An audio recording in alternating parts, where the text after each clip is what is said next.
காவல்துறையில இன்றைக்கு சட்டம் ஒழுங்கு சரியில்லாம இருப்பது, அதுக்காக காவல்துறைக்கு அமைச்சர் பொறுப்பா இருக்கிற மாண்புமிகு முதலமைச்சர் தானே தேர்தல் வாக்குறுதிகள் எல்லாம் விவசாயிகளாக இருக்கட்டும், அரசு ஊழியர்கள், ஆசிரியர்கள், போக்குவரத்து தொழிலாளர்கள், மின்சாரத்துறை ஊழியர்கள், இன்னும் சொல்ல போனா இளைஞர்கள், மாணவர்கள், மாற்றுத்திறனாளிகள், மருத்துவர்கள், செவிலியர்கள் என அடுக்கிட்டே போனாங்க. யாருக்கு சொன்ன கிட்டத்தட்ட 520 450 சொன்ன வாக்குறுதிகள்ல மெஜாரிட்டியை நிறைவேற்றாம இன்றைக்கு தமிழ்நாடு முழுவதும் மக்கள் போராடுகின்ற சூழ்நிலை, பெண்களுக்கு பாதுகாப்பு இல்லாத சூழ்நிலை, பாலியல் வன்கொடுமை டெய்லி பார்த்தோம்னா மீடியால அதான் செய்திகள், கொலைகள். இன்னைக்கு கூட பார்த்தோம், ஒரு காவல்துறை அதிகாரியே தாக்கப்பட்டு மரணம் அடைஞ்சிருக்கிறாரு.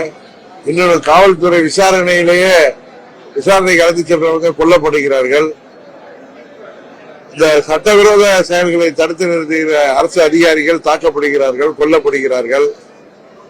சுதந்திரம் அடைந்த பிறகு இப்படி ஒரு மோசமான ஆட்சி தமிழ்நாட்டில் இல்லை என்கிற அளவுக்கு இந்த விடியாத ஆட்சி நடைபெற்றுக் கொண்டிருக்கிறது.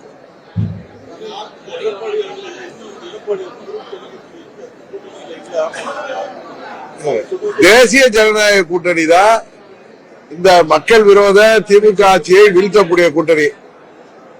அதில் ஒவ்வொரு தலைவர் பேசுவதை வைத்துக் கொண்டு நீங்க கேள்வி கேட்பதை விட, திசை திருப்புவதுமாக கேட்பதை விட, இன்றைக்கு மக்களை இந்த ஆட்சியில் இருந்து பாதுகாப்பதற்கான நடைமுறைகளை நாங்கள் எடுத்து வருகிறோம். இன்னும் 6 மாதம் கிடைத்து வருகிற தேர்தலில் உறுதியாக மக்கள் எங்களுக்கு ஆதரவாக வாக்களிக்க போகிறார்கள் என்பதை உறுதிப்படுத்தி வருகிறோம்.